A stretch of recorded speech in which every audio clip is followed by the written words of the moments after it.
Caroline Margeridon n'a pas sa langue dans sa poche et n'est pas du genre à rechigner de parler de sa vie privée.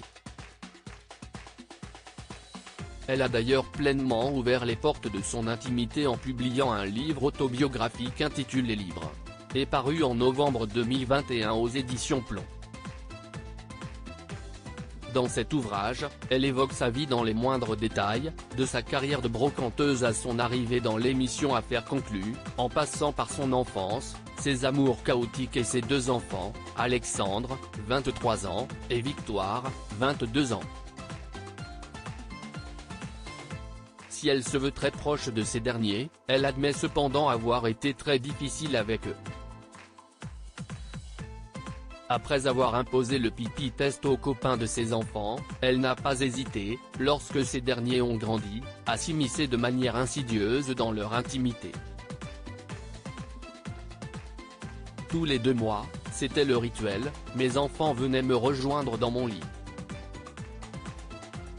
pour confesser leur plus grosse bêtise, le truc le plus horrible qu'il avait fait, sans que j'aie le droit de crier ou de péter un plomb, explique-t-elle dans les pages de son autobiographie. Si elle a grincé des dents lorsqu'elle a appris que sa fille avait couché avec un garçon et que son fils avait fumé un joint, ce n'est rien à côté de ce que la brocanteuse a dû leur avouer en retour. Si est affreux, je sais, il faut dire que pour surveiller ces rejetons et veiller à ce qu'ils filent droit, Caroline Margeridon était prête à tout. Moi aussi je devais leur avouer un truc horrible. J'ai super honte. J'avais fait venir un informaticien à la maison qui avait installé un mouchard dans l'ordinateur de mes enfants. A-t-elle révélé avant de concéder, oui, je sais, si est affreux. Chaque fois qu'il allumait leur ordinateur, un écran s'allumait dans ma boutique et je pouvais lire et voir tout ce qu'ils faisaient.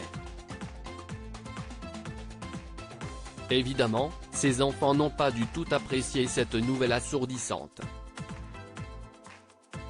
Si vous aviez vu leur tête quand je leur ai avoué, j'ai cru qu'ils ne me le pardonneraient jamais, a-t-elle regretté.